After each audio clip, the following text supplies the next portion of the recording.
Амьдралын ном.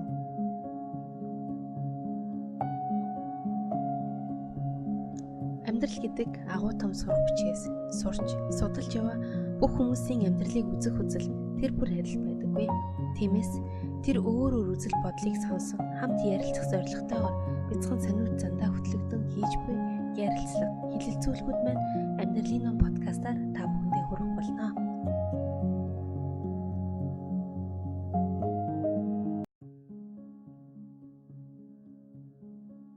Сайн байна уу эрхэм үндэт сонсогчдоо, Амьдралын ном подкастны 7 дахь дугаарыг эхлэхэд бэлэн болоод байна. Өнөөдрийн бидний ярилцах сэдэв болохоор зэрэг маш сонирхолтой сэдвийг бид нэр сонгосон байгаа. Тэр нь юу вэ гэхээр цаг хугацааны аялал гэдэг сэдвээр өөрсдийн үнэмсхөөс үзэл бодлоо ярилцах болон эсвэл судалсан баримт одоо кино зэрэг дээрээ тулгуурлаад ярихаар суугаад байна. За юу ч гэсэн манай хоёр маань сайн уу? Сайн уу? Өнөөдрийн мэнд хүргэе. Өөрсдийгөө зүгээр нэрээ хэлээд явах уу? Рэнцэн байна. Уянган. Манай хоёроор ойр сонин сайхан юу байна? Ойр ажил ихтэй. Тэгэл ажлын ширээний аваад анх суугаад байна. Ажлаа хийж байгаа нэг ингээд подкаст гэдэг бас аягүй сонирхолтой байдаг. Нэгэн хэвийн амьдралдаа нэг арай нэг өөр тусал оруулаад гэж үү. Тэртээс аягүй байна. Шүн биний хувьд болохоор одоо сая одоо хичээл амарсан баа. Тэгээд хичээл амарсан сайхан байна. Тийм хүлэн да. Өнөөдрийнхөө сэдвээс урьдаад нэг цаг хугацааны аялал гэдэг юмыг одоо хэвлээ бас нэг өөрийн өнцгөөс үзэл бодлоо илэрхийлье гэж бодлоо. Нийлээд цаг хугацааны аялал байгаасаа гэж боддог уу? Тэр тал дээр та хоёрын үзэл бодлыг сонсъё. За цаг хугацааны аялал байх хэрэгтэй юу байхгүй юу гэдэг. Яг хийсвэр төсөөллийн үндэслээр ингээд бодох юм бол цаг хугацааны аялал байх нь аягүй сонирхолтой байхгүй. Уулын сонирхолтой. Тэгэхээр миний хувийн үднээс цаг хугацааны аялал байх нь дэмий болов гэж боддог. Дэмий болов. Яг тэгэхээр ингээд ёс замаараа ертөнцийн хуулиар явах хэрэгтэй гэж цаг хугацааны аялал хуулиар явах бүх зүйлийг цаг хугацааны аяллаа үүднээс одоо гарах уршигыг тааж мэддэг учраас бүр илүү ингээд том асуудал дэлхийн ертөнцид шуулчих юм болоо гэдэг үүднээс би хэмээд гэлтэй. Тэр үнэхээр боломжтой. Тэр утгаараа би жоохон цаг хугацааны аялал байсан. Айл одоо цаг хугацааны аяллаас одоо аяллыг хийхгүй байсан нь зүгээр юм байна. Одоо байна. Төвний үгээс. Юу одоо болох ёстой зүйл нь угаасаа болох ёстойгоороо үлдээд тийм. Тэгэхгүй одоо болох ёсгүй зүйл орчихлоо ирээдүйн аюу том нөлөө үзүүлэх байх гэсэн үгээс юм. Нэг одоо жишээлбэл нэг хүний амьдралыг өөрчилж нэгээд цаана 10, 20, 100 мянган хүний амьдралыг өөрөөр өөр болох юм уу тий. Сайнаас илүү муу тал руугаа өөрчлөлт орох юм уу тиймэрхүү байдлаар бас химээд гэлээ. Та уруу шиг нь илүү хор хөнөөлтэй байж магадгүй болоод. Аялал байхгүй байна. Өсдөг. Хойгнийхээ бас. Зөв. Хоёр. Миний хувьд болохоор бас ер нь бол байхгүй л гэж боддог л та. Тэгээ яагаад гэвэл одоо бид нар ч гэсэндээ өөрсдөө угаасаа цаг хугацааны аялал хийж байгаа хүмүүс гэж аахгүй юу. Яагаад гэвэл бид нар ч гэсэндээ бага ирээдүрөө ингэ явж байгаа. Тэгээ тийм учраас удаан л болохоос ч яг ингэ байдаг хэвээс болохоос зүгээр цаг хугацааны аялал угаасаа хийж яваа. Учраас тэрэнд нь бас тийм өөр зүйл нэг оруулаад юм л ахал гэж боддог л та. Тийм кинонууд зөндөө байдаг штэ. Тэр хор усхийн талаар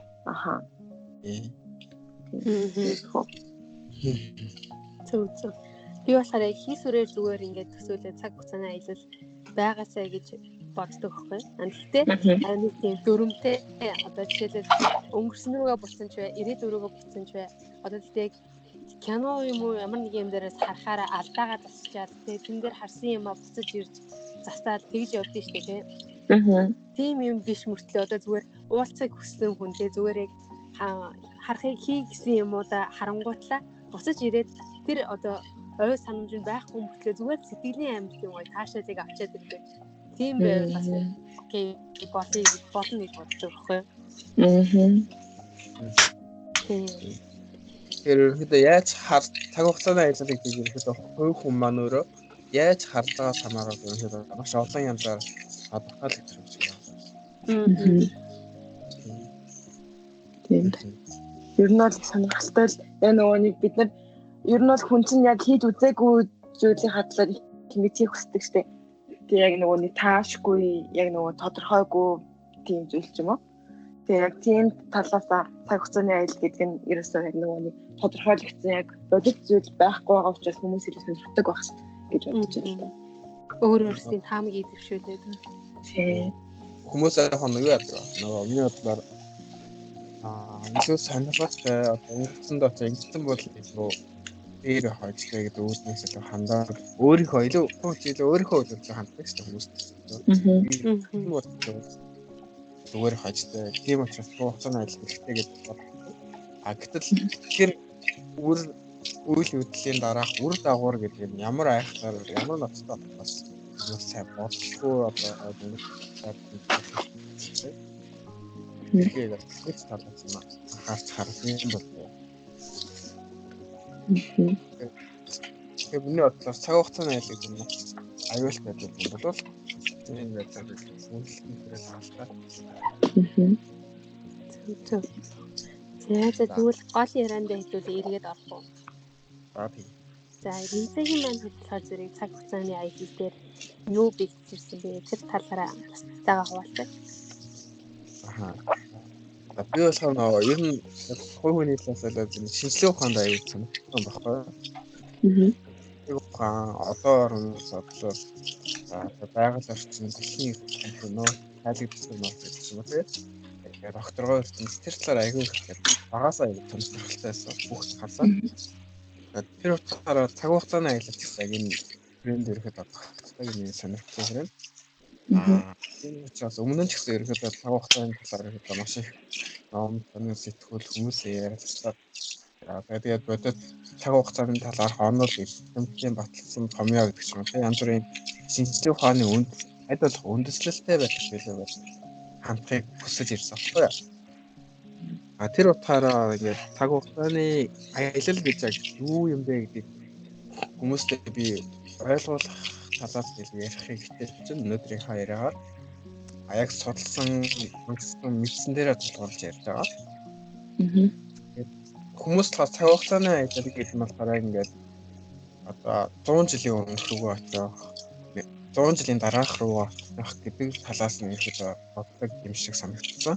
Их манай нийгмийн хандлага маань цаг хугацаар аялна хүмүүс 100 жилийн өмнөх рүүгээ очдог. Гэтэл яг ингээд одоо цаг хугацааны аялал гэдэг нь одоо юу хэлэх вэ гэдэг нь арай нэг өөр ойлголттой юм болов уу бодолд төрдөг. За эхлээд энийг яг цаг хугацааны аялал гэдэг нь юу юм бэ? Ярихаас өмнө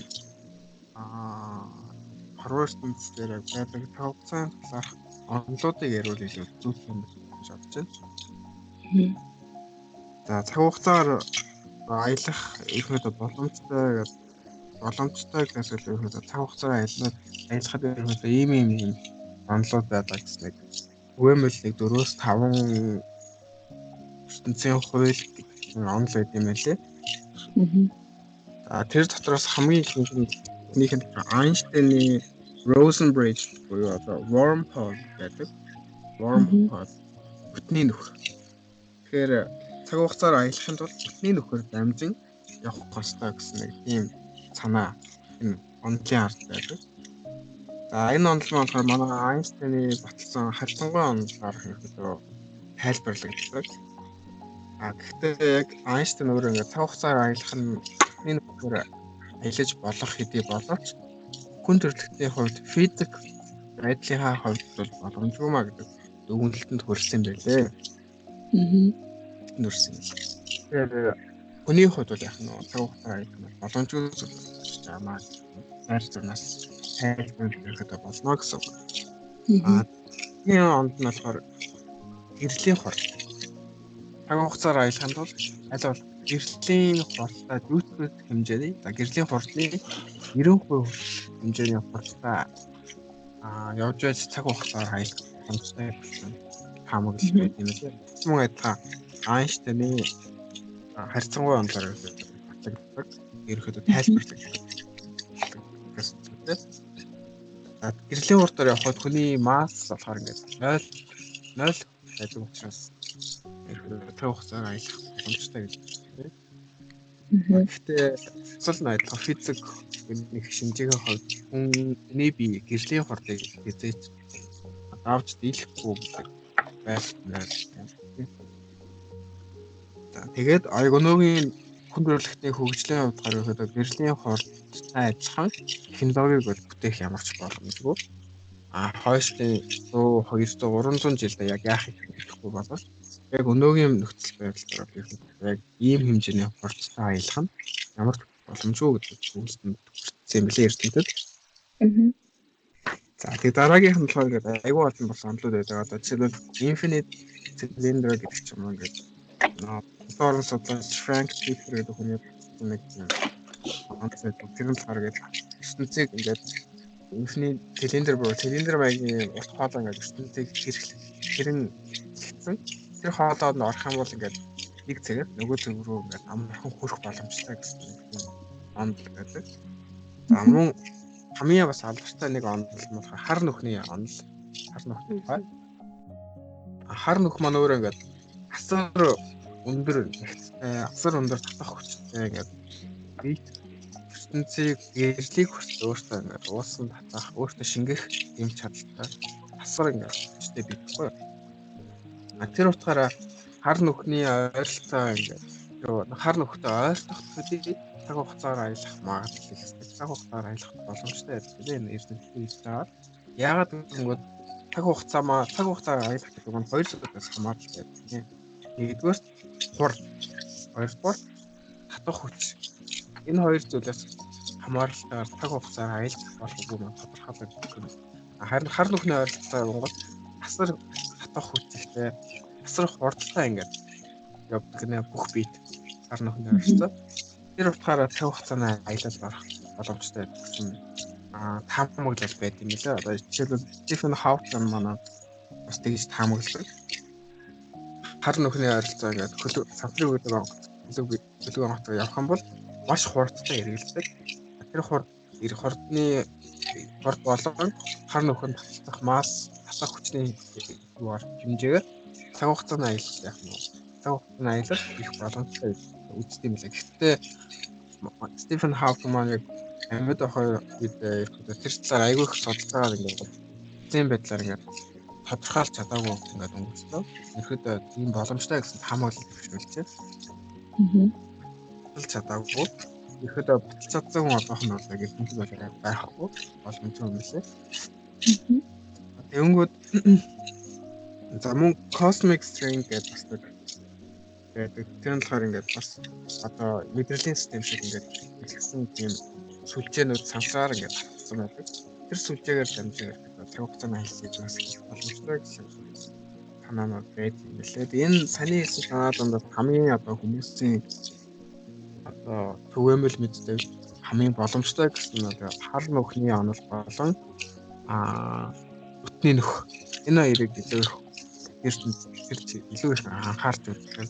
Эрдэмтэд гэсэн тэр дагуу илүү хийх. Энэ сүүлийн их нь болохоор цаг хугацааны машин. За манай нөө болон маш олон зүйлээр цаг хугацааны машин байгаа. Цаг хугацаа өнгөрсөн бол ирээдүйг аялах талаар шүү дээ. Тэр санаагаар цаг хугацааны машиныг бүтээж чадах юм бол цаг хугацаагаар аялна гэх юм санаа байна. Ерөнхийдөө бол гол 3 санаа л ерөнхийдөө байдаг юм л сайн хэлсэн чинь. Хар нүх, юу хар нөх өтний нөх тэгээд цаг хугацааны машин гэсэн. Тэгээ ингээд сая ингээд яг цаг хугацааны онлыг судлаа дараа нь кинонуудыг судлаа гэсэн тухайн кино бүр дээр саяны онлуудын төр ингээд хайлт гард юм байна. Жишээлбэл ингээд нөгөө дэлхийн ертөнцид одоо ер нь одоогийн байдлаар Interstellar гэх кинод хоёр үзсэн байна. Interstellar гэх кино болохоор яг амар алдартай кино вэ? Яагаад тэгээд хүмүүс илүү таалагдсан байх юм бол яг энэ цаг хугацааны энэ онлын талаар маш сайн судалсан. Ингээд судалцаад тэр ертөнцийн яг энэ онлын дагуу ингээд киногоо хийсэн. ертөнцийн зөвлөнд яг ийм байж болно, яг ийм байх магадлалтай. Ерөнхийдөө зүгээр нэг хувийн хийсвэр төсөл бас яг бодтой ингээд онл практикийн дагуу ингээд хийсэн кино учраас тэр утгаараа Interstellar гэх кино маань аюул алдартай байдаг. Тэгээд хоёр дахь кино маань Doctor Who гэдэг шүү дээ. Хоёр үзсэн. Ингээд нэг хүүхдийн кино шиг нэг айл бүр 1963 оноос одоо хүртэл аюул улаан хаттай гардаг. Кинон дээр одоо бас нөө тавхтар аялах талаар дандаа гардаг. Тэр болохоор Chicken Time Vortex буюу гэдэг эрүүлэг хуй салхих үүсгэх замаар цаг хугацаанд аялж болно гэсэн нэг тийм тохиолдлын онл юм уу хийсвэр сэтгэлгээнд цаг хугацаар аялдаг. Тэнгүүд нөө Back to the Future буюу өнгөрсөн рүүгээ аялсан, ирээд рүү аялсан гэдэг кино гэсэн. 3 анги. Тэр кино амар сонирхолтой. Тэр кинонд нөө бидний нөө цаг хугацааны машин тэгээд ирээд рүү аялаад, өнгөрсөн рүү аялаад явааддаг шүү дээ. Тийм тэр киноос ихтэй юм байна. Тэгээд цаг хугацааны машины талаар өгүүлсэн байдаг. Бас кино нөө Harry Potter шүү дээ. Harry Potter. Harry Potter-д нөө цаг хугацаар аялдаг шүү. Хоёр онцгой хэсэг. Тийм нөгөө нэг зүйл дээр үү? Тийм зүйл дээр. Тэгэхээр Harry Potter дээр ч гэсэн цаг хугацааны аяллыг бас харуулсан. Harry Potter дээр ямар нэгэн тийм онлохоос илүү тийм одоо ичээд байдлаар ерөөдөө цаг хугацаар аялах харуулсан байдаг. Тэгээ нөө бас нэг кино Superman болон Star Trek гэдэг нөө байдаг шүү дээ. Тэр кино сар бас аялаад байдаг шүү дээ. Тэгээ яаж аялах? Гэрлийн хурднаас илүүтэй нисэх байдаг. Цаг хугацаар. Энэ маань нөө бас нөө таардаг. Гэрлийн хурднаас илүү хурдтай байж цаг хугацаар аялах боломжтой гэсэн онцлог ерөөдөө харуулсан кинонууд. Ерөөдөө би ингээд кинонуудын хооронд харьцуулаад байхад яг одоо миний өнөөдрийн ярьж байгаа сэдвтэй маань Interstellar гэх кино маань аюул холбогдолтой. Яг энэ киног хэрвээ ярих юм бол цаг хугацааны аялал гэдэг нь яг юу юм бэ гэсэн санаа гарч ирнэ. Жишээлбэл би одоо ингээд Interstellar гэх кинонд хоёр санаж байвал гэдэг нөө манай гол дүрийн залуу маань багийн гишүүдийн хамт гэдэг дэлхийгээс хөрчөөд сансар дээр очичоод сансараасаа бас нэг өөр гар руу ингээд өөр нэг хөлөгт цугаад явдаг шээ санаж байна. Тийм. Яг өөр хөлөгт цугаад тэгээд нөө сансрын хөлөгтөө нэг багийнхаа нэг гишүүнийг үлдээчихдэг бай. Яг хараад залуу. Тэ дараа нь алт өгчдөг лөө. Гөөхтгөө. Тэгээд нөгөө сансрын нэг залуу үлдээчихэд нөгөө багийн гишүүд маань нөгөө өөр гариг руу өөр хөлөгт цугаад явдаг байхгүй юу? Тэгээ яваад нөгөө гариг дээр очиод ирэхэд тэр хүмүүсээ 3 цаг болдог байхгүй юу? Уулнаас. Болдог. Тэгсэн чинь сансрын хөлөөрсөн чинь нөгөө хар арьс залуу маань хэдэн цаг болдог вэ гэсэн чинь хэдэн цаг биш 23 жил болсон. Тэгсэн чинь яг санийхаас гарангуул нөгөө хүмүүс гариг руу очиход 3 цаг болоод нөгөө хүмүүсээ 3 цаг болсон хөшөөг байгаа байхгүй юу? Яагаад? Тэгсэн чинь нөгөө хар арьстай залуу тэр удаан хүлээсэн байх гэсэн чинь 23 жил хүлээсэн байдаг байхгүй юу? Нөгөө хэдийгээ. Тэгээ яг энэ ямар учиртай юм бэ гэдэг нь яг энэ кинонд болохоор саяны нөгөө хар нүхний талаар хар нүхний онолыг ерөөдөө харуулсан байхгүй яг саний хэсэг нь болохоор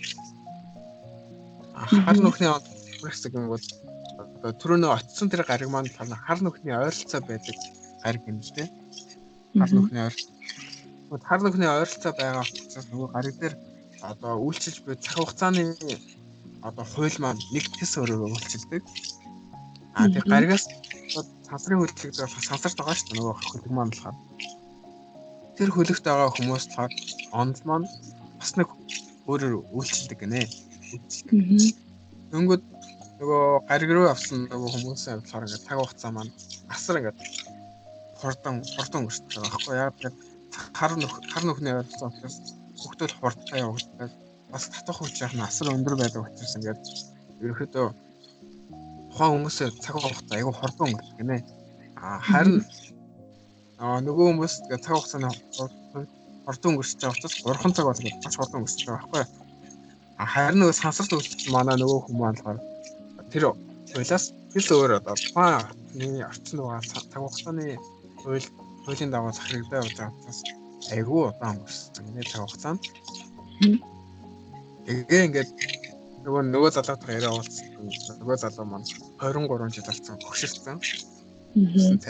Хөшөрсөн та хэд ирэхгүй нэг бодлоо. Эсрэг төвчээр үнээр алдагдлаа. Тэгэхээр би хүлээж чадлаа гэж бас нэг томьёо болоод гаргаад нэг бас нэг онлыг баталсан байж байгаа. Нөгөөд нь яагаад 3 цаг болсон байхгүй нөгөө хүмүүс гэнэ. Залуугаараа. Тэгэхээр яг энэ саний гарсан энэ процесс бол ерөөд цаг хугацааны айлал байхгүй юу? Цаг хугацааны одоо гинт ингээд зүгээр суудаад нэг юм суугаад 30 жилийн дараа очдог. Тэр үл яах нь цаг хугацааны айлал биш гэж боддог. Хүний хөвднөөс. Ингээд онлын дагуу ингээд тайлбарлах юм бол цаг хугацаанаар аялах юм одоо энэ нөхч юм уу, хар нөхч юм уу эсвэл иймэрхүү байдлаар ингээд дамжаад яг нэг хэсэг хүмүүс өөр цаг хугацааны хуулинд захирагдаад нэг хэсэг хүмүүс өөр цаг хугацааны хуулинд захирагдаад ингээд явах байдлаар цаг хугацааны аяллыг хийж нэг гэсэн үг шүү дээ. Нэг бас. Одоо тэгэхээр нөгөө хүмүүстэй одоо өөр гариг дээр ингээд 3 цаг болцоод дэлхий дээр ирэх очиход дэлхий дээр 30 жил болчихсон байхыг үүсэхгүй шүү дээ. Яг хоёр өөр хууль үйлчлэх учраас яг иймэрхүү байдлаар ирэхэд цаг хугацааны аяллыг бол хийдэм болов уу гэж би ерөөхдөө зэн байдлаар дүгнэлтэнд хүрсэн байхгүй. Хоёр өөр цаг хугацааны орчинд цаг хугацааны хуулийн захирагдаад эцэст яг нэг эцээр хоёр өөр хүмүүс маань уулзахад нэг нь хөшөрсөн эсвэл нэг нь бүр ингээд хөшрөөд олон жил болоод ингээд үгүй болсон. Нөгөөх нь яг гэрээ залуугаар байдаг. Иймэрхүү байдлаар хугацааны аяллыг бол хийж болдог юм байна гэсэн яг эрдэмтдийн юм таамаг бол байд юм байлээ. За тэгэнгүүт яадаг гинэ одоо Айнштейны бүхний одоо хасгалбаа онцгой ингээд цаг хугацааг тайлбарласан юм л ерөөхдөө тайлбарлахад оролцсон гэсэн үг. Цаг хугацаа маань ерөөхдөө 4 хэмжээстэй. Харин сансан болохоор 3 хэмжээстэй тийм урт өндөр өргөн гэсэн. Тэгэхээр 4 хэмжээст биетийг 3 хэмжээст биетэл 4 хэмжээсийг бий болгох байдлаар суулгах. За тэнгууд одоо бодит нэг тийм туршилт байд юм байлээ. Хүмүүсийн хийсэн. Тэр ямар туршилт байнгут одоо дэлхий дээр байгаа хүн сансарт байгаа хүн хоёр ингээд харьцуулсан гэнэ цаг хугацааны ханаа.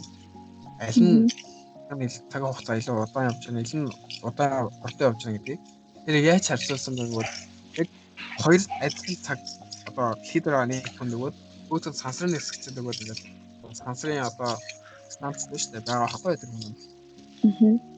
Тэгээ хоёрыг адилхан цаг ингээд явж байгаа. Дэлхий дээр нэг цаг явж байгаа, сансарт нэг цаг ингээд явж байгаа хахаа. Тэгээд ингээд 5 жилийн дараа ингээд сансрын хэсэгч маань дэлхий дээр ирээд өөр хүн ингээд явна шүү дээ зэрэг. Өнгөө тэр сансрын хэсэгчийн ингээд гэсэн цагийг ингээд харьцуулж үздэг нэ дэлхий дээр байгаа хүний цагтай. Чин сансарт байгаа хүний цаг нь хэдэн доллар хоцорч явсан гэсэн. Хэдэн доллар. Тэр цаг нь хилээч яах нь ингээд өөрчлөлт боломжгүй тийм аюул тийм төгс бүтээсэн цаг юм л дээ. Ер нь бол яг адилхан явж. Гэтэл яг сансарт ингээд дэлхийгээс хаваад сансарт очингууд цаг хугацаа тодорхой хэмжээгээр удаан өнгөрөх юм байна. Дэлхий дээр арай хурдан өнгөрч байна. Ерөөдөө дүнэлтэнд хүрсэн байлээ. Яг одоогийн хүн төрөлхтний хамгийн ингээд баталсан яг бодтой баталсан одоо туршилт гэх юм бол гэхдээ яг 5 жил болсон учраас хэдхэн дойл өнгөрсөн. Хүн дэлхийн ертөнцийн хувьд хэдэн сая жилээр нэг яриа шүү дээ. Тэр харин ярих юм бол маш олон жилийн маш их ялгаа харагдана гэсэн. Дээрээс нь тэр нэг сансрын станц маань дэлхийдээ мэдээж ойрхон байгаа тийм үү? Яг зэрэгтэй. Хин мандал хин одоо юм ойрхон байгаа. Агаар мандал. Мандал дэлхийгээс холдоод явчих юм бол бүр ингээд цаг хугацаа удаан өнгөрөх, дэлхий дээр хурдан өнгөрөх яах вэ? Магадлал бас байж болох боллоо. За тийм тэгээ ерөнхийдөө яг миний яг хэлэх гээд санаа үзээ.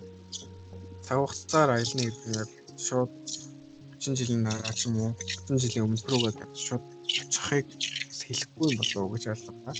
Харин саяны байдлаар багтрагийн хуулийн дагуу ямар нэгэн саяны байдлаар цаг хугацааны өөр хэмжээстүүдэд очиод өөр гариг дээр очиод тэр гариг дээр байсан хүн буцаад дэлхий дээр ирэхэд цаг хугацаа тэс өөр өнгөрцөн байхыг хэлэх юм болов гэж ойлгосон. Тэгээ Стефен Хокинг гэдэг маань эрдэмтэн маань яг гитсэн байдлаар цаг хугацааны талаар хэлсэн байдаг. Цаг хугацаа бол ирэх цаг хугацааны аялал гэхэд боломжгүй зүйл юм аа. Тэр хэлсэн байдаг. Ямар ч боломжгүй зүйл. Тэгээд тэр хүн яагаад боломжгүй гэдгийг ингээд батлах гад ингээд томьёо гаргалгаа ингээд гаргах гэж хичээсэн байлээ. Гаргалгаа гаргах гэж хичээгээд тэр хүн амьд ахад ингээд гаргалгаа гаргах чадаагүй. Гаргах ямар ч боломжгүй үзээгүй юм лээ. Тэгээд тэр хүн болохоор юу гэж хэлсэн бэ гэхээр их өмнө цаг хугацаагаар ерөнхийдөө аялах нь боломжтой байж магадгүй маа. Гэхдээ хүний хувьд физик шинжилгээний хувьд ерөнхийдөө цаг хугацаар аялах нь боломжгүй маа гэсэн нэг юм байр суурь нь хүрсэн байлээ. Стивен Хокингийн нөгөө ертөнц тахны онцлог ямар ном бэ? Тэр номон дээр байдаг яг энэ өгүүлбэр. Ерөнхийдөө миний хэлэх гээд байгаа санаа бол яг энэ үртэл байгаа. Тэнгүүтээ бас нэг сонирхолтой арга цаг хугацаар аялж болох арга нөгөө хүнийг хөлдөөх арга нэрээ. Нэг зах 130 болон түүнээс лейсийн бортоос хөлдөөчгөр хүний бие махбод гээд бүрэн гээд хөлдөлтийн горимд орчоор ингээд эдисүүд ингээд хөшөрдгөө гэнэтэй. Тэр хөлдөөсөн хүнийг одоо 100 жилийн дараа ч юм уу 200 жилийн дараа ингээд сэргээхэд харин асуудал гарч гинэ. Өнөөгийн нөхцөлд бол хөлдөөсөн хүнийг сэргээхэд хүмүүс шууд амьдлахгүй ингээд эдисүүд шууд өгчдөг гинэ. Харин 200-300 жилийн дараа техник технологи хөгжөөд анагаахын шинжилгээ ухаан хөгжсөний дараа энэ аргыг ерөөхдөө тайлж чадах юм бол хөлдөөсөн хүнийг эдистэйг нэг хүчүүлэхгүйгээр ингээд тусаагаад амьдруулах боломжтой гэдэг боломжтой гэж магадгүй маа гэсэн нэг тийм үйлсэнд хүрсэн байлээ эрдэмтэд. Тэр утгаараа одоо 300 жилийн дараа ч юм уу тийм шинжилгээ ухаан илүү хөгжсөн 300 жилийн хөлдөөсөн хүнийг амьдлуулах байдлаар цаг хугацааны аяллыг ерөөхдөө хийж болно гэсэн нэг тийм таамаглал байдаг юм тий. Тэгээ саний хэдийг уншаад үзэхээр ерөөхдөө цаг хугацаагаар өнгөрсөн рүүгээ бол ерөөхдөө алах ер нь боломжгүй гэдэг зөвлөлт хүрдэг юм билээ хүмүүс өнгөрсөн рүүгээ харин өнгөрсөн биш ирээдүйн рүүгээ ерөөхдөө аялах нь бас боломжгүй зүйл биш юм аа боломжтой юм байна гэдэг. Яг зөв байдлаар сандран техник технологи ертөнц техник онол шинжилгээ ухааны үндэслэлээр ажиллахад хүн төрөлхтний хувьд арай илүү залуу байгаа бид нар сурах хэрэгтэй байгаа. Одоохондоо бол цаг юм бишээ. Тэгэхээр маш их хугацаа орно гэх тийм зөвлөлтөнд ерөнхийдөө өнөөгийн ертөнцид хүрээд зогссон байлаа л гэдэг байдлаар ажигласан. За миний ярих гэсэн гол санаа яг энэ үртэй. За баярлалаа гэдэг. Гой сонирхолтой мэдээллийг цаг хугацааны аяллыг эрдэмтдийн судалгаан дээр дүгнэж ярьсанд маш их баярлалаа. Битүүрч гэсэн мэдээгүй юм мэдлээ. Сонирхолтой юм тий. Ер нь бол яг нөгөө нэг аялал гэхээс илүү тэгээд яг зүгээр илүү тэр хүн тухайн хүнийхэн цаг нь илүү хурдан явах талаар юм уу гэж ойлгосон шүү дээ. Мөн үү? Тийм яг зөв. Тийм. Хүний дэлхий дээр одоо цаг хурдан явж байхад нөгөө хүний цаг удаан явдаг ч юм уу тийм өөр өөр гариг дээр хүний. Тэгээд тухайн гариг дээр нэг 2 жил болоод дэлхий дээр ихэд дэлхий дээр 50 жил 60 жил 100 жил болсон байх юм үүсэхгүй. Ийм байдлаар ихэд цаг хугацааны аяллыг яг хийж болно гэсэн хамгаалаад хамгийн бодтой гэдэг юм дээр эрдэмтэд. Тэр яг хад ирээдүйд цаг дэлхий яг нөө технологи хөгжөөд цаг хугацааны машин бий болохыг үүсэхгүй гэсэн. Яг одоогийн хүндрэлтний байдалд бол яг бодол яг энэ дээр л тулгуурласан юм бол гэж бодлоо. Одоо миний үгсээр тэгвэл тэр цаг хугацааны машин гэдэг байгаа тэр машин өөрөө одоо чиний ярьсан одоо wormhole ч юм уу тэр хар нөхний тэр хар нөхтэй яг адилхан тийм шинжийг агуулсан яг тийм жижигхэн машин гэх юм тийм юм хийсэн тохиолдолд боломжтой байх болов уу гэж бодож байна л да. Яг нөхцөл байдал нь яг тэр хар нөхтэй адилхан нөхцөл байдлыг машин шийдвэрлэж ирж чадвал. Бас яг бас сонирхолтой санагдана. Тэрс тийм байж магадгүй л. Тийм юм бол бас нөгөө нэг арай хийх боломжтой гэх юм уу тэр нөгөө нэг цаг хугацааны аяллыг бүтээх боломжтой юм болж бодож байна л да. Биний хувьд бол. Тийм. Тэгээ манай хүндрэлтэн маань бол ерөөдөө үүсэж хөгжөөд Австрал нэг хэдхэн мянган жил болж байгаа шүү дээ тийм үү. Бидний бол ерөөдөө 70 гэж үзсэн шүү дээ. Дэлхийн хувьд л харьцуулаад. Хэдэн зуун сая жил гэвэл ардаа өнгөрүүлсэн учраас бидний бас энэ талаар бодоход арай их таам болоо. Эндхийн хөгжил төвчдөр арай их таам болоо гэдэг байдал ерөөдөө байдлаас ерөөдөө бодож байна. Уянгаа маань хувьд сонирхолтой түүхүүд садан түүхүүд олсон гэсэн шүү дээ тийм ээ. Тийм. Тэр талаараа ярих уу? За тий. За тэгээ миний хувьд тэгэхээр сая одоо энэ цагийн хэлдэг шиг энэ дэлхийн ертөнц маань үүснэтэй харьцуулахад хүн төрөлхтний одоо байр суурь бол айгүй жижигхэн залуу гэж ярьж байгаа шүү дээ. Тэгээ тийм учраас ер нь л нөгөө дэлхийн энэ тэндгүү сонин гачирхалтай зүйлсүүд байдаг баг. Яг хүний ерөөсөө ухаанаар ойлгохооргүй ч юм уу ямар нэгэн шинжлэх ухаанаар батлах боломжгүй зүйлсүүд их бий болдог байх гэж бодож байна. Яг тэгээд тийм учраас бас нөгөө нэг бас хэд хэдэн цаг хугацаагаар аялсан тийм нөгөө нэг түүхүүд байт юм байлаа. Тэгээд энэ талаар өнөөдөр би судалж авчирсан байгаа. За эхнийх нь болохоор одоо нөгөө нэг Tyrion гэдэг газрын Tyrion-ы тэнгист Германы жуулчид нөгөө замардаг нэг Ischia гэдэг нэртэй арал байт юм байлаа. За тэгээд тэр арал болохоор ер нь айгу тийм амар тайван учраас нэг Посейдоны цэцэрлэг гэсэн тийм хочтой байт юм байлаа. Тэгээд энэ арал дээр бас их хачирхалтай тохиолдлууд цөөнгөө гардаг байсан. За тэгээд тэр дундаас нэг нь болохоор 1997 оны 8 дугаар сард нэг 25 настай тэгээд нэг залуу тэгээд хувцас ингээ халтартсан тэгээд шарх сорив бассан нөгөө Reiner гэдэг залуу олдсон юм байна л та. За тэгээд тэгсэн чинь тэр залуу болохоор тентгийн ажилтнуудад мотоциклаа унаад гэмтсэн. За мөн тархиндаа гэмтэл авсны улмаас би хаана байгаагаа сайн мэдэхгүй байна гэж хэлсэн байлээ. За тэгээд тэр залуутай уулзсан ажилтан маань эмч дуудаад за тэгээд эмч өөрөө ирээд Reiner-т одоо нөгөө тайвшруулах тариа хийгээд эмнэлэг рүү явуулсан байна.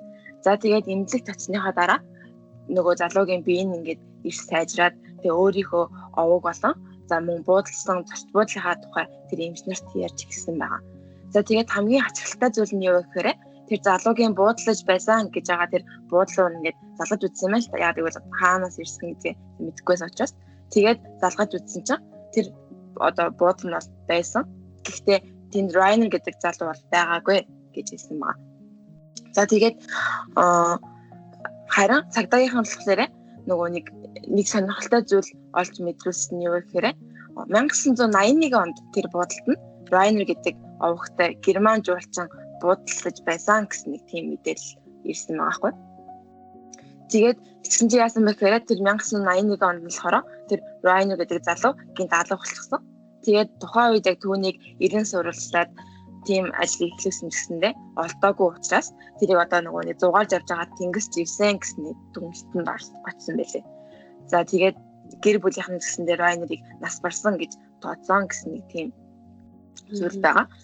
Тийм тэр зүйл нь яг ойлгомжтой юм тийс. Яг ингээд бодлоо бодсон. Тэгээд ер нь бол гэхдээ нөгөө нэг яг тэр одоо энэ өгүүлэлт гэх юм уу энэ бичвэр нь яг үнэн бодит гэдэг нь бол тодорхойгүй. Тэгээ ер нь бол зөв хүмүүс ингээд зөв сонин хацсан гэдэг талаас нь л байгаа юм шиг санагдсан. Тэгээд хоёр дахь зүйл нь гэх юм бол ер нь бол би нийт 3 зүйл бэлдэж ирсэн байгаа. За тэгээд хоёр дахь нь болохоор за 1961 онд Ohio мужид Америкийн нислэг үлдэж байсан мэт. За тэгээд тэр үед болохоор цаг агаар нэг таагүй. За тэгээ өвлөн засраад тусна нарны гэрэл одоо нисгчнүүдийг соглох шахан байсан байна. За тэгсэн чинь нисгч тухайн үед гинт яг өөрийнх нь ойрхон өөр нэгэн онгоц нэмсэж явахыг олж харсан байгаа. Тэгээд гайхамшигын хүчээр гэх юм уу тийм яг мөргөлдөхгүйгээр ингээд зөрөөд өнгөрч чадсан ч гэсэн онгоцныхоо далавчаар нөгөө онгоцных нь их биеийг шүргэж явсан байгаа. За тэгээд айгаад гадарсныхаа дараа нисгч нөгөө нэг рапортод дэлхийн одоо 2 дугаар дайны үеийнхэнтэй адил нисэх аппараттай мөргөлдөх шахсан тухайга өөрөө бичсэн байгаа. За тэгээд тэр залуугийн туршилтнаар болохоор тэр нөгөө нэг мөргөлдөх шахсан онгоц нь өөрөө дайны үеийн онгоцтой адилхан. За тэгээд дотроо нэг хүний судалтай, том далавчтай. За мөн онхорхой кабинд нь сахин хүрэмж. За тэгээд том шил зүйлс нисгч байсан гэж бичсэн байгаа. За тэгээд энэ явдлыг нь бас нөгөө нислэгийн аюулгүй байдлынхан сонсоод тэгээд тэр офицерууд нь тухайн онгоцыг түүхэн кино авахд зориулсан одоо онгоц байсан гэж дүгнэлт гаргасан байгаа. За гэтэл яг хэдэн сарын дараа нэгэн нислэгийн буудлын дээрээс яг тэр рапортод дурдсан онгоцтой маш адилхан онгоц олцсон байгаа. За тэгээд шинжээчд нь болохоор энэ онгоцыг агай хуучных нисэх боломжгүй. Тэгээд тийм учраас нөгөө нь ерөөсөө өнгөрч дууны хэрэгт ямарч хамаагүй гэсэн дүгнэлтийг гаргасан юм байна л та. Гэхдээ энэ явдал нь ингээд дуусаагүй. Яасан бэ гэхээр тэр олцсон онгоцны сэгэс нь нэг бас бүртгэлийн дэвтэр олцсон юм байна л та. Тэгээд тэр дэвтэрээр юу гэж бичсэн байсан бэ гэхээр тэр нь 1911 онд бичигдсэн тэмдэглэлтэй байсан. Тэгээд тэрэн дээр сүүлийн нислэгийнхаа үеэр онгоц нь маш хурдтай нисэж байсан. Тэгээд сонин хийдтэй мөнгөлөг онгоцтой арай л мөргөлтчөөгүй далавчаараа шүргээд өнгөрсөн гэж бичсэн байсан байгаа. Тэгэхээр үнэхээр тэр онгоцны бүхээг дээр тэг хамгийн сонин зүйл нь юу гэхээр тэр онгоцны бүхээг дээр нь яг нөгөө далавчаар нь шүргсэн уул мөр олцсон байгаа байхгүй юу. Тэгээд нөгөө нэг будг нь хохирсан байсан байгаа. Тэгээ мөн түнчлэн тэндээс бас нөгөө нэг хөнгөн цагааны үлдэц олцсон байсан нь орчин үеийн онгоцны хийдэд ордог найрлагатай нөгөө нэг яг таарч байсан гэж байгаа байхгүй юу. Тэгэхээр ер нь бол энэ тэгэхээр дайны үеийн нисгч 50 жилийн дараах үед очин нислэг хийсэн үү эсвэл одоо 60-аад оны нисгч нь өнгөрсөн үед очсон уу гэдэг нэг тийм тодорхойгүй зүйл байсан гэж байт юм лээ. Нацаас аюул сонирхолтой байна шүү дээ. Хайл нэг нь өнгөрснөөр ба. Хайл нэг нь ирээдүйг очсноос өөр тайлбарлах боломжгүй юм шиг байна. Тийм. За тэгээд сүүлийн болохоор нэг Монголтай айгу нэг холбоотой нэг юм мэдээлэлсэн. За тэгээд энэ нь юу гэхээр 2016 оны 4 сард Монголын Алтай нурууны 2803 метрийн бүсэд 1100 жилийн өмнө бошиулагдсан мумий олцсон гэж байгаа байхгүй. За тэгээд орон нутгийн эрдэмтэд тухайн өдрөөс хойш яг 1 жилийн дараа тэр мумийг нөхөн сэргэж чадсан байгаа. За гэтэл тэр нөгөө нэг мумийг нөхөн сэргээсэн зургууд дундаас нэгэн зураг нь хүмүүсийг айгу гайхшруулад нөгөө нетизен гэдэг нь шүү дээ. Нөгөө интернетэд айгу ингээд одоо хот болсон байгаа. За тэгээд тэр нь ямар зураг байсан бэ гэхээр готлны зураг байсан байгаа байхгүй юу? Яагаад вэ гэхээр нөгөө нэг тэр мумигийн өмсчсэн готл нь улаан хар судлуудтай байсан. Тэгээд тэрэн дээрээс нь юутай төстэй байсан бэ гэхээр Германы Adidas брендийн готалтай төстэй загвартай байсан байгаа байхгүй юу? Тэгээд яагаад вэ гэдгсэн чинь тэгээд энэ Мирагийн зургийг тэг готлын зургийг үзсэн хүмүүс энэ яг нөгөө нэг Adidas юм шиг харагдаж байна гэдгсэн. За тэгээд бас нөгөө нэг Оросын бас загварын шинжээчд болохоор энэ загвар нь одоо өмсөн ч болохоор байна гэж магтсан байгаа байхгүй юу. Тэгээд нэмэлтээр ихэд одоо энэ мөми маань Монгол хувцаслах дээл өмссөн байсан.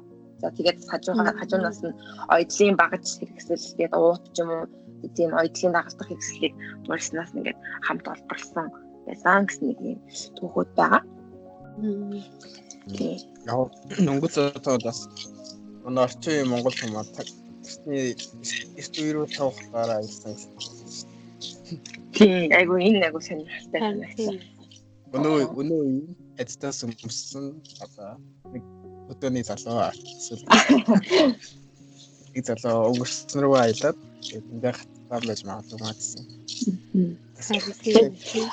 Тэгээд антутай өгүүлэлтэн дөрж эхлэх юм байна. Тэгээд би ер нь энэ түүхүүдийг ингээд харахад дандаа нөгөө нэг юу ойлгосон бэ гэхээр энэ хүмүүс ерөөсөө өөрсдөө за би цаг хугацаагаар аялнаа гэж ерөөсөө тийм аялсан биш. Яг ямар нэгэн дэлхийн ямар нэгэн ингээд юм өөрчлөлт ч юм уу те одоо энэ дайн гэхэд нэг юм дайны үе ч юм уу нэг тийм сенсацтай үе ч юм уу яг энгийнээс бус тийм үед ямар нэгэн нөгөө нэг цаг хугацааны аялал бий болт юм уу гэж бодсон л доо. Санаандгүй байна. Тийм санаандгүй байна. Ямар нэгэн тийм гот гойд одоо үзэгдэл үйл явдалд ингээд орчдөг л магадгүй тийм. Тэгээд тэрийг нь аха. Тийм. Ер нь бол хэд тайлгдаг нууцуд айгүй олон байдаг шүү дээ. Тийм яг тэр зүйлүүдийн нэг юм болов уу гэж бодож байна л та. Ер нь бол бидний мэдхээс л мэдэхгүй юм асар их байна дэлхийн ертөнцийн. Хүмүүсээ мэдэхгүй өнгөрүүлсэн юм байна дээ. Тэгэхээр тэгэхээр таар бас цаг хугацааны аялал бас боломжтой гэдгийг хүндрэлтэй мэдээгүй байж бас болох юм тийм. Яг үнэ. Боломжтой арга зам янз бүрийн тийм үүдэл тохиолдлууд байдаг. Тэрийг нь одоохон бодтой мэдээгүй хараагүй үзээгүй учраас яг онлайн хүрээнд л ярьдаг байж магадгүй тийм. За би энэ тайлагдаагүй юм бас юм олж ирсэн. Тэгээд тэгсэн чинь уянгаа ихтэй бас ерөнхийдөө төстэй. Яг өнгөрсөн рүүгээ аялсан байж магадгүй гэсэн тийм дүнлэлтэнд хүрсэн. Эхнийх нь юу вэ гэсэн чинь 2014 онд нэлээд бас шууганд хэлжсэн тэрэл зураг байсан юм байна та. Тэр нэг Канадын нэг музейд нэртэй музейд хит хитэн зураг тэдний музейийн хит хитэн зургууд нь интернет тавьчихжээ. Тэндээс нь хамгийн их одоо онцлог анхаарлыг татсан нэгэн зураг байсан гинэ. Тухайн зурагт болохоор зэрэг 1941 онд болсон тийм гүүрний нээлтийн үйл ажиллагааны тийм зургийг буулгасан зураг байсан юм л да. Тэгээд тэнд цугулсан олны дунд нэг залуу зогсож байсан. Тэр залуу уулны анхаарлыг аягүй их татсан юм байна. Тэгээд яагаад вэ гэдгсэн чинь тэр залуу тэр яг 41 он гэхэд бол тохирохооргүй тийм хуцлалт өмссөн байсан. Жишээлбэл одоо үеийн шиг хэвлэмэл эмблемтэй тийм фотолог. Нэлээд дагвар садаар цамц өмсөд тэгээ бас 21-р зууны тийм нарны шилжүүлсэн байж тээ. 70 жилийн өмнө ихэд бол Канадад тийм загвараар одоо хуцалдаг залуусууд байгаагүй гэж үздэг юм байна л да. Тэр зургийг харсан хүмүүс тэнгуүтээ шинжээч тэрнийг одоо үзээд энэ бол их зураг байт тий ямар нэгэн тийм хуулбарлаж засварсан зүйлгүй гэсэн дүгнэлтэнд хүрсэн юм байна л да.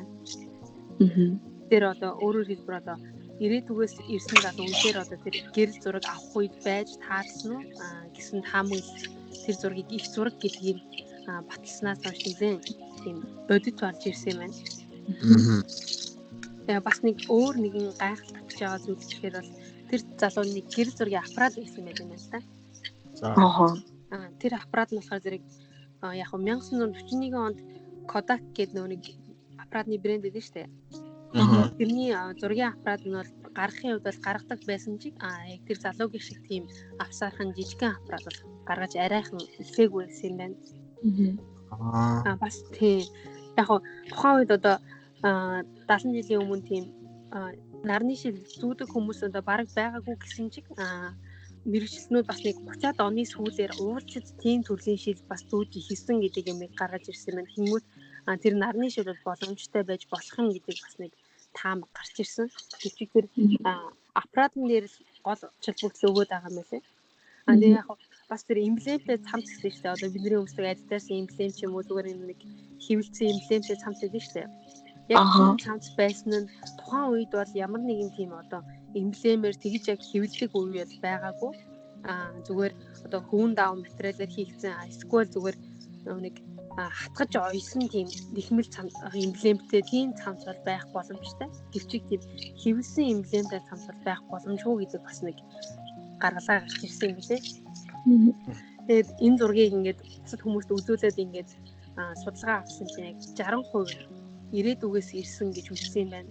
20% нь за яг гайхаад ах юм зүйл алгатай байж болох юм гэсэн хариулт хийсэн ба. Үндсэн хэсэг нь болохоор яг юу гэдэг нь сайн мэдэхгүй байна. Яагаад энэ хүн ч одоо энэ зурган дээр явж байгаа юм те. Яг юу гэж хэлэхээ сайн мэдэхгүй байна гэсэн хариултыг өгсөн байт юм. Би бол автоцэл зургийг ингээд харсан чинь зүгээр яг ингээд яг миний үнцгөөс зүгээр ингээд фотошоп гэсэн шиг санагдсан байхгүй. Гэтэ тэрийг бол их зураг гэдэг нь баталсан шүү дээ. Зүгээр ингээд харангуут бусад хүмүүс нь бол зүгээр яг хэвийн тийм одоо 50-50-аад оны стилээр хувцалчихсан байхад тэр залуу ганцаараа амар содон гарсан байхгүй. Тэгээ айгуу сонин зураг байлээ тав ярьж ирсэн дараа нь үзүүл бас айгуу сонин зураг байсан. Яг ганцаараа амар сондоогдсон байсан нэг бол яалтчгүй тийм нэг анхаарлыг татгаар юм билээ. Тэр залуу өнгөрсөн рүүгээ буцсан уу яасан гэдгийг бол бас яг таамаг хിവэрэ үлдсэн. Одоо хүний тарих дэлбэрэм тийм ойлгомжгүй ойлгох чадахгүй. Яавал ойлгох юм тийм нөхцөл байдал аюул хэлээд хийж байна тийм. Тэр нь тайлах гад тайлцсан. Яагаад гэвэл гаргалгаа ерөөс гаргаж байгаа. Гаргаж тийм байдал цаг хугацааны аялал юм болоо. Гаргалгаанд хүрдэг. Тийм хөө тохиолдлуудыг сая та нэлээд ярих шиглэлээ. Одоо содхны. Дахиад өөр түүхээс байгаа лөө. Тийм нэг нь болохоор зэрэг бичлэгэн дээр үлдсэн тийм баримт. За. 2010 оны үед YouTube дээр ингээд нэгэн тийм сонин бичлэгийг тавьсан байна. Яг тухайн бичлэг нь болохоор зэрэг 1928 онд Лос Анжелесийн Манна хэмээх кинотеатрын өмнө тийм авсан бичлэг байсан юм байна л да. Тухайн үед болохоор зэрэг одоо Чарльз Чаплины Алдарт цирк хэмээх киноны зураг авалт болсон нэ яг тэр кинотеатрын өмнө. Тэгээд тэр үүдэнд нь ингээд яг зураг авалтын туршид болохоор зэрэг ингээд хүмүүс наашаа хошигдсан зураг авалт байгаа юм да. Тэгээд яг тэр хүмүүсийн дунд болохоор зэрэг нэг эмэгтэй хүн айгу бусдаас арай онцгой харагдсан. Олны дунд одоо тэр эмэгтэйг ингээд харсан хүмүүс болохоор зэрэг зүүн гарталт нь ингээд байгаа зүйл нь одоо анхаарал татчихна ингээд тэр бичлэг ингээд нэгэн одоо шалгаж үзсэн юм байна л да. Юу байсан бэ гэдгсэн чинь яг ингээд хэрвээ тэр хүнийг одоо яг зүгээр өнөөгийн одоо энэ нийгэмд байгаа хүмүүс харах юм бол зүгээр яг уцаараа ярьж байгаа тийм хүн л гэж харахаар хүн ингээд уцаараа гараа ингээд чихэн дээрээ бариад явангууд яг ямар үйлс гаргадаг яг тэрнтэй ижлэн үйлс хийгээд тэгээд мөн одоо амаа хөдлөөд одоо ярьж байгаа юм шиг тийм байдлаар явж исэн юм байна л да. Тэгээд юм уу тухайн яг үеийн бичлэг учраас яг тэр үеэс нь харах юм бол тэр хүн өөртөөгөө ярьж исэн үү тий эсвэл яагаад чихээ дарж явсан бэ гэдгийг аягүй сонирхолтой болж үзэж байгаа юм байна л да. Тэр одоо бичлэгнээс өөрийгөө нуух гэсэн үү тий. Гэтэ нэг айхтар хийж нуухаар бол байгаагүй яа тэгэхээр чихэн дээрээ ингээд тавьсан байгаа нь амар жижигхэн харагдсан байхгүй надад бас зэрэг. Утас яг утас хүмүүстээ ингээд өөртөөгөө ярьж байгаа юм шиг амаа хөдлөөд явж исэн. Тэгээд тухайн үед одоо яг өөртөө ярьж явж болно л да яг. Гэхдээ яг тийм бас аюул санаарсан. Тэгээд тэр бичлэгийг тавьсан залуу болохоор зэрэг тэр Их Британий Daily Mail гэдэг сонин ярьсан өгсөн юм байна. Тэр ярьсан дээр болохоор зэрэг надад ганцхан хувилбар бий гэсэн нэ.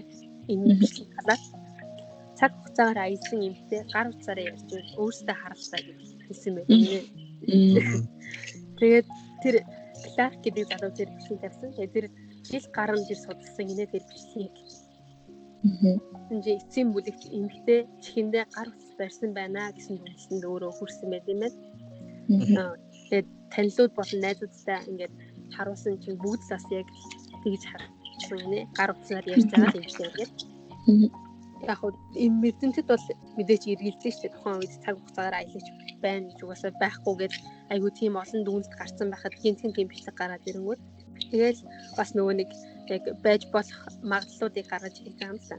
1928 онд гар утсад угаасаа байгаагүй шүү дээ тийм ээ. 1940 онд яг Моторола хамгийн анхны гар утсыг гаргасан байдаг шүү дээ. Нэг амар том гаранд багтаад тийм шүү дээ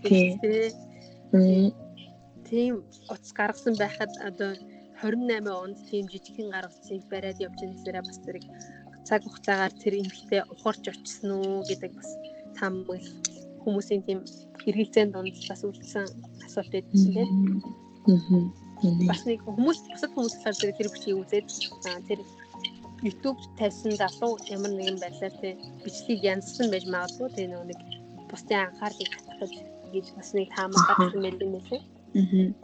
Тэр бол боломжгүй юу? Тэр бол боломжгүй гэж үзсэн байлээ.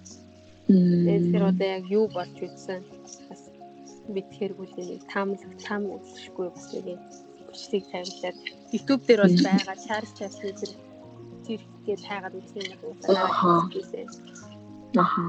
Олны дунд ингээл зүгээр явж байгаа юм хтэй өөртөө яриад чихэн дээрээ гараа тавьсан явж байдаг бичлэг. Эйгөө тий. Харин тий. Хаяа үзэхээр айхаа тийм. Харин би сонссон чинь зүгээр айчлаа. Юу л энэ ганцаар уушаа сонссон.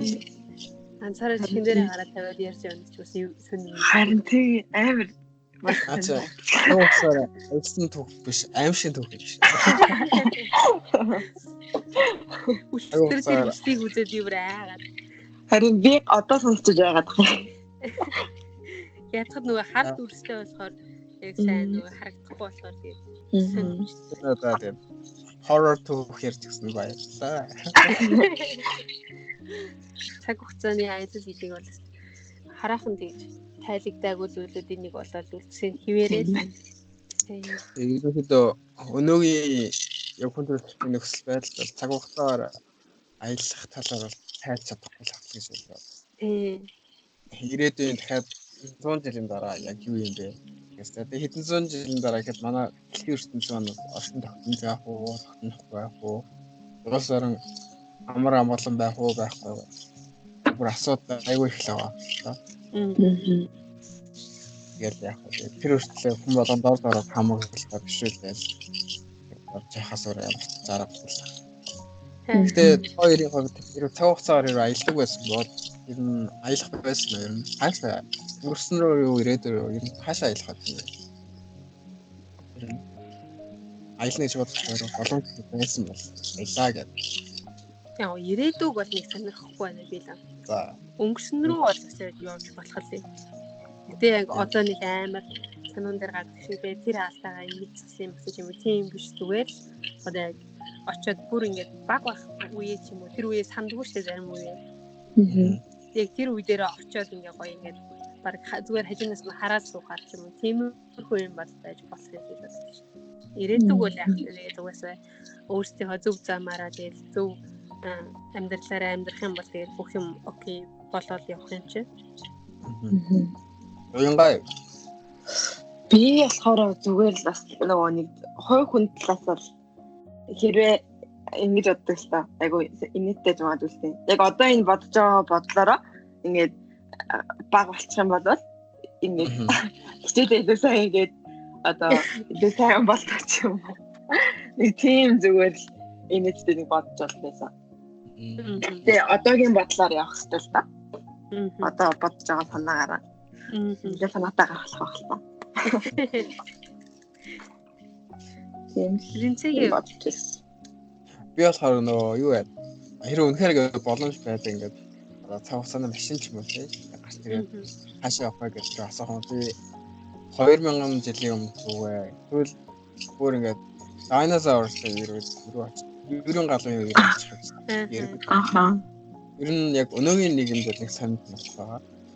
Анх нэг өмнө дэлхийн ертөнц ямар байсан бэ гэдэг нэг сонирхолтой юм байна гэж бодлоо. Тэр ямар амьтад байсан, яаж ирвэртэй. Тэг өгчихгүй байсан. Очоод хэлчихээ. Хэрвээ хэлчихгүй. Очиж үзмээр санагддаг. Эсвэл бүр ингээд 2000 жилийн дараа дэлхийд ямар байхаа гэх юм уу? Бүр алсын юм уу эсвэл бүр өмнөд рүүгээ очиж зүгээр байдал ямар байсан бэ гэдгийг мэдсэн байна. Тэрээс өөрийнхөө амьдралтай холбоотой өмнөх рүүгээ болон хойшдын рүүгээ нэг явах нь байхгүй. За ойлгомжтой. Өөрөөсөө хүн өөрөө л итгэх юм бол өөрөө л амьдралаа ирээдүгөө бүтэн шүү дээ. Тэр утгаараа өөрийгөө хараад готроход байна. 30 жилийн дараахтай. Арайчтай ингэж явах юм уу? Систем гэсэн бол гэсэн тийм үү? Тийм тэгээд одоо миний хийснээр түрүүний бас одоо хэрэг баг байхлуугаа одоо буцаад явлаа гэхэд тэгээ одоо ингэж байж байгаа энэ найз нөхөд ч юм уу тэгээ одоо миний хүрээлэлд байгаа хүмүүстэйгээ уулзах айгу боломжгүй болох ч юм уу тийм үр дагавар айгу байх байх гэхээс айгу айж юм л та. Өнөөдрийн подкастыг хийх байх. Харин юм подкаст гэж явж байсан. Юм подкаст айгу бол хайлаа хаанч Монгол тийм тэгэхээр айгу ер нь л байгаагаар л явсан юм да. Тийм байгаараа ертөнцийн хуулийнхаа дагуу юу? Тийм ээ. Өнөөдөр тэгвэл сонирхолтой яриа болсон байх гэж найдаж байна. Цагааны ажил бидэг сонирхолтой таавар сэтгүүл сэдвийг авч ярьсан да. Сонин мэдээллүүдийг мэдэж авлаа. Тэгээ та хоёртаа бас баярлалаа. За баярлалаа баяр. Айгуу гол сонирхолтой сэдвүүд ярих юм бол айгуу их байт юм байна. Тийм байна. Ихээс норсоод байгаа. За тийм. Өнөөдрийн дугаарыг түрээд өндөрлөх үү? Дараагийн дугаар маш их баярлалаа. Айгуу сонирхолтой мэдээлэл байгаад хуваалцаарай. Тэгвэл дараагийн дугаар хүртэл зүр баяртай. Баярлалаа.